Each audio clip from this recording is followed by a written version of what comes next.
ആകാശവാണി. നമസ്കാരം. വാർത്തകൾ വായിക്കുന്നത് സുധീൻ സൈനുദ്ദീൻ.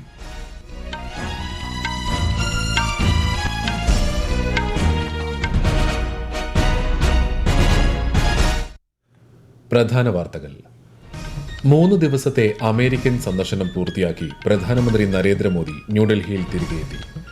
ജമ്മു കാശ്മീരിൽ നിയമസഭാ തിരഞ്ഞെടുപ്പിന്റെ 2ാം ഘട്ട വോട്ടെടുപ്പ് ആരംഭിച്ചു. ഇന്ന് വിധിയെഴുതുന്നത് 26 മണ്ഡലങ്ങൾ. സ്കൂളുകളിൽ കുട്ടികളുടെ സുരക്ഷ ഉറപ്പാക്കാൻ കേന്ദ്ര സർക്കാർ പുറപ്പെടുവിച്ച മാർഗനിർദ്ദേശങ്ങൾ നടപ്പാക്കണമെന്ന് സംസ്ഥാനങ്ങൾക്കും കേന്ദ്രഭരണ പ്രദേശങ്ങൾക്കും സുപ്രീം കോടതി നിർദ്ദേശം. ഉസ്ബെക്കിസ്ഥാനിൽ നടക്കുന്ന ഏഷ്യൻ ഇൻഫ്രാസ്ട്രക്ചർ ഇൻവെസ്റ്റ്മെന്റ് ബാങ്ക് ഗവർണർമാരുടെ യോഗത്തിൽ കേന്ദ്ര ധനമന്ത്രി നിർമ്മല സീതാരാമൻ ഇന്ന് പങ്കെടുക്കും. കേരളത്തിൽ 16 പേരുടെ നിപ പരിശോധനാ ഫലം കൂടി നെഗറ്റീവ്. മലപ്പുറത്ത് നിയന്ത്രണം പിൻവലിച്ചു. ലെബനനിലെ സംഘർഷ സാഹചര്യം അന്താരാഷ്ട്ര സമൂഹത്തിൽ ആശങ്കയുണ്ടാക്കുന്നതായി UN. വാർത്തകൾ വിശദമായി. 3 ദിവസത്തെ അമേരിക്കൻ സന്ദർശനം വിജയകരമായി പൂർത്തിയാക്കി പ്രധാനമന്ത്രി നരേന്ദ്രമോദി ന്യൂഡൽഹിയിൽ തിരികെയെത്തി. സന്ദർശന വേളയിൽ ക്വാഡ് നേതൃതല ഉച്ചകോടിയിൽ പങ്കെടുത്ത പ്രധാനമന്ത്രി ന്യൂയോർക്കിൽ ഐക്യരാഷ്ട്ര പൊതുസഭയുടെ ഉച്ചകോടിയെയും അഭിസംബോധന ചെയ്തു. ക്വാഡ് അംഗരാജ്യങ്ങളിലെ നേതാക്കളുമായി ശ്രീ മോദി ഉഭയകക്ഷി കൂടിക്കാഴ്ചയും നടത്തി. ന്യൂയോർക്കിലെ ഇന്ത്യൻ സമൂഹവുമായും US ആസ്ഥാനമായി പ്രവർത്തിക്കുന്ന കമ്പനികളുടെ മേധാവിമാരുമായും പ്രധാനമന്ത്രി ആശയവിനിമയം നടത്തിയിരുന്നു. പ്രധാനമന്ത്രിയുടെ US സന്ദർശനം പ്രശംസനീയമാണെന്ന് കേന്ദ്രമന്ത്രിമാരും NDA നേതാക്കളും അഭിപ്രായപ്പെട്ടു. ജമ്മു കാശ്മീരിൽ നിയമസഭാ തെരഞ്ഞെടുപ്പിന്റെ 2ാം ഘട്ട വോട്ടെടുപ്പ് ആരംഭിച്ചു. 6 ജില്ലകളിലെ 26 മണ്ഡലങ്ങളിലാണ് 2ാം ഘട്ടത്തിൽ ജനവിധി തേടുന്നത്. വിശദാംശങ്ങളിലേക്ക്. 2ാം ഘട്ടത്തിൽ 25.78 ലക്ഷം വോട്ടർമാർ സമ്മതിദാന അവകാശം വിനിയോഗിക്കും. ആകെ 239 സ്ഥാനാർത്ഥികളാണ് മത്സരരംഗത്തുള്ളത്. 3502 പോളിംഗ് സ്റ്റേഷനുകൾ വോട്ടെടുപ്പിനായി സജ്ജമാക്കി. സുഗമമായ തിരഞ്ഞെടുപ്പ് ഉറപ്പാക്കുന്നതിന് വെബ്കാസ്റ്റിംഗ് സംവിധാനവും കർശന സുരക്ഷയും ഏർപ്പെടുത്തിയിട്ടുണ്ട്. നാഷണൽ കോൺഫറൻസ് നേതാവും മുൻ മുഖ്യമന്ത്രിയുമായ ഒമർ അബ്ദുള്ള, കോൺഗ്രസ് പ്രദേശ് അധ്യക്ഷൻ താരിഖ് ഹമീദ് കർറ, ജമ്മുകശ്മീർ BJP അധ്യക്ഷൻ രവീന്ദർ റെയ്ന, അപ്നി പാർട്ടി അധ്യക്ഷൻ അൽതാഫ് ബുഖാരി തുടങ്ങിയവരാണ് ഇന്ന് ജനവിധി തേടുന്നവരിൽ പ്രമുഖർ. വൈകുന്നേരം 6 മണിവരെ വോട്ട് രേഖപ്പെടുത്താം. ജമ്മുകശ്മീരിലെ 3ാമത്തെയും അവസാനത്തെയും ഘട്ട തിരഞ്ഞെടുപ്പ് അടുത്ത മാസം 1 നടക്കും. ഒക്ടോബർ 8 വോട്ടെണ്ണൽ. News desk, Akashvani. ഝാർഖണ്ഡ് നിയമസഭാ തെരഞ്ഞെടുപ്പിന് മുന്നോടിയായി മുഖ്യ തെരഞ്ഞെടുപ്പ് കമ്മീഷണർ രാജീവ് കുമാർ സംസ്ഥാനത്തെ മുഖ്യ തെരഞ്ഞെടുപ്പ് ഓഫീസർമാർ, പോലീസ് സേനാംഗങ്ങൾ തുടങ്ങിയവരുമായി അവലോകന യോഗം നടത്തി. പണവും മറ്റും നൽകി വോട്ടർമാരെ സ്വാധീനിക്കുന്നത് തടയുന്നതിന് കേന്ദ്ര സംസ്ഥാന എൻഫോഴ്സ്മെന്റ് ഏജൻസികൾക്ക് കമ്മീഷൻ നേരത്തെ നിർദ്ദേശം നൽകിയിരുന്നു. സ്കൂളുകളിൽ കുട്ടികളുടെ സുരക്ഷ ഉറപ്പാക്കാൻ കേന്ദ്ര സർക്കാർ പുറപ്പെടുവിച്ച മാർഗനിർദ്ദേശങ്ങൾ നടപ്പാക്കണമെന്ന് സംസ്ഥാനങ്ങൾക്കും കേന്ദ്രഭരണ പ്രദേശങ്ങൾക്കും സുപ്രീം കോടതി നിർദ്ദേശം നൽകി. ഇത് സംബന്ധിച്ച് സംസ്ഥാനങ്ങളുമായും കേന്ദ്രഭരണ പ്രദേശങ്ങളുമായും ഏകോപിപ്പിക്കാൻ ദേശീയ ബാലാവകാശ കമ്മീഷനോടും സുപ്രീം കോടതി ആവശ്യപ്പെട്ടു. ജസ്റ്റിസുമാരായ BV നാഗരത്ന, N കൊടീശ്വർ സിംഗ് എന്നിവരടങ്ങിയ ബെഞ്ചിന്റേതാണ് ഉത്തരവ്. മഹാരാഷ്ട്രയിലെ ചില സ്കൂളുകളിൽ അടുത്തിടെ കുട്ടികൾക്കെതിരെ നടന്ന ലൈംഗികാതിക്രമ സംഭവങ്ങളുടെ പശ്ചാത്തലത്തിലാണ് സുപ്രീം കോടതിയുടെ നിർദ്ദേശം.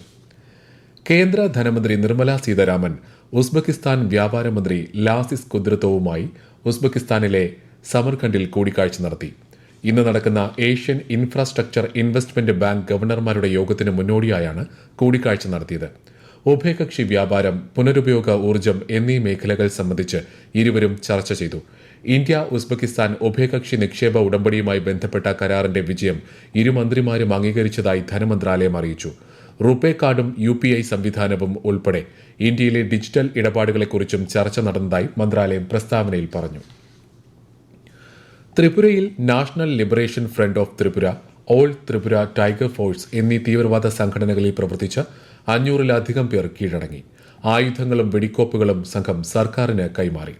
ത്രിപുര മുഖ്യമന്ത്രി മണിക് സാഹ, ചീഫ് സെക്രട്ടറി, പോലീസ് ഉദ്യോഗസ്ഥർ തുടങ്ങിയവർ പങ്കെടുത്ത ചടങ്ങിലാണ് കീഴടങ്ങൽ.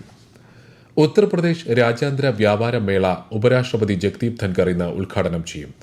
രാജ്യാന്തര വ്യാപാര മേളയുടെ 2ാം പതിപ്പാണ് ഇന്നു മുതൽ ഈ മാസം 29 വരെ നടക്കുക. മേളയിൽ ഉത്തർപ്രദേശിന്റെ വ്യാപാരവും സംസ്കാരവും പ്രദർശിപ്പിക്കുന്നതിനോടൊപ്പം വിയറ്റ്നാമിനെ പങ്കാളിത്ത രാജ്യമായി ഉയർത്തിക്കാട്ടുകയും ചെയ്യും. പഞ്ചാബ് മെഡിക്കൽ കോളേജുകളിൽ NRI കോട്ട വർദ്ധിപ്പിച്ച നടപടിയിൽ സുപ്രീം കോടതി അതൃപ്തി അറിയിച്ചു. ഇത്തരം നടപടികൾ പിൻവാതിൽ പ്രവേശനങ്ങളിലേക്ക് നയിക്കുമെന്നും മികച്ച മാർക്ക് ലഭിച്ച വിദ്യാർത്ഥികളുടെ അവസരം നഷ്ടമാക്കുമെന്നും പരമോന്നത കോടതി നിരീക്ഷിച്ചു. മെഡിക്കൽ പ്രവേശനത്തിൽ NRI കോട്ട വിപുലീകരിക്കാനുള്ള സർക്കാർ വിജ്ഞാപനം റദ്ദാക്കിയ പഞ്ചാബ് ഹരിയാന ഹൈക്കോടതി ഉത്തരവ് ചോദ്യം ചെയ്ത് സമർപ്പിച്ച ഹർജികൾ സുപ്രീം കോടതി തള്ളി. ഈ വാർത്തകൾ ആകാശവാണിയിൽ നിന്ന്. ആകാശവാണി വാർത്തകളും വാർത്താധിഷ്ഠിത പരിപാടികളും all India radio news Thiruvananthapuram എന്ന യൂട്യൂബ് ചാനലിൽ ലഭ്യമാണ്. കൂടുതൽ വാർത്തകൾക്കായി @all India radio news Thiruvananthapuram എന്ന ഫേസ്ബുക്ക് പേജും @AER_News_TVM എന്ന എക്സ് ഹാൻഡിലും സന്ദർശിക്കാം. കേരളത്തിൽ 16 പേരുടെ നിപ പരിശോധനാ ഫലം കൂടി നെഗറ്റീവായി. സമ്പർക്ക പട്ടികയിൽ ഉൾപ്പെട്ട 94 പേരുടെ ക്വാറന്റൈൻ ഇന്ന് അവസാനിക്കും. മലപ്പുറത്ത് രോഗബാധിത മേഖലയിൽ ഉൾപ്പെടുത്തിയ കണ്ടെയ്ൻമെന്റ് സോൺ നിയന്ത്രണം ജില്ലാ കളക്ടർ പിൻവലിച്ചു. അതേസമയം രോഗലക്ഷണങ്ങളുമായി ഒരാളെ ഇന്നലെ മഞ്ചേരി മെഡിക്കൽ കോളേജ് ആശുപത്രിയിൽ പ്രവേശിപ്പിച്ചു. മൂന്നാം തവണയും അധികാരത്തിലെത്തി 100 ദിവസങ്ങൾ പൂർത്തിയാക്കിയ നരേന്ദ്രമോദി സർക്കാർ അടിസ്ഥാന സൌകര്യം, കർഷകർ, മധ്യവർഗം, സ്ത്രീകൾ, യുവാക്കൾ എന്നിവർക്കായി 15 ലക്ഷം കോടി രൂപയുടെ പദ്ധതികളാണ് ആരംഭിച്ചത്. യുവാക്കളുടെ സ്വപ്നങ്ങൾ സാക്ഷാത്കരിക്കുന്നതിന്, നൈപുണ്യ വികസനത്തിനും തൊഴിൽ അവസരങ്ങൾ സൃഷ്ടിക്കുന്നതിനും 2 ലക്ഷം കോടി രൂപയുടെ പാക്കേജാണ് ആവിഷ്കരിച്ചത്. ഇതിന്റെ പ്രയോജനം രാജ്യത്തെ 4 കോടി യുവാക്കൾക്ക് ലഭിക്കും. ജമ്മു കാശ്മീരിൽ തെരഞ്ഞെടുപ്പ് പ്രചാരണം ഊർജിതമാക്കിയ ദേശീയ പാർട്ടികൾ.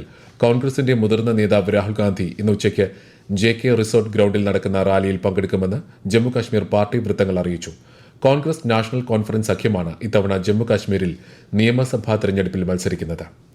ലെബനനിൽ ഇസ്രായേൽ നടത്തിയ വ്യോമാക്രമണത്തിൽ സ്ത്രീകളും കുട്ടികളും ഉൾപ്പെടെ 558 പേർ മരിച്ചതായി ലെബനീസ് ആരോഗ്യ മന്ത്രാലയം. 2000-ഓളം പേർക്ക് പരിക്കേറ്റിട്ടുണ്ട്. പ്രദേശത്ത് സംഘർഷാവസ്ഥ തുടരുകയാണ്. സംഘർഷ സാഹചര്യം അന്താരാഷ്ട്ര സമൂഹത്തിൽ ആശങ്കയുണ്ടാക്കിയിട്ടുണ്ടെന്നും ലെബനൻ മറ്റൊരു ഗസയായി മാറാൻ പാടില്ലെന്നും UN secretary general Antonio Guterres പ്രതികരിച്ചു. ഇസ്രായേൽ ഹിസ്ബുള്ള സംഘർഷങ്ങളെ തുടർന്ന് 2006 മുതൽ 20,000-ലേറെ പേരാണ് ലെബനനിൽ സ്വന്തം വീടുകൾ ഉപേക്ഷിച്ച് അഭയകേന്ദ്രങ്ങളിലേക്ക് പലായനം ചെയ്തത്. ശ്രീലങ്കയുടെ പുതിയ പ്രസിഡന്റായി തെരഞ്ഞെടുക്കപ്പെട്ട അനുരാഗ് കുമാര ദിസനായകെ പാർലമെന്റ് പിരിച്ചുവിട്ടു. പുതിയ പാർലമെന്റ് തെരഞ്ഞെടുപ്പ് നവംബർ 14 നടക്കുമെന്ന് പ്രഖ്യാപിച്ച് പ്രത്യേക വിജ്ഞാപനമിറങ്ങി.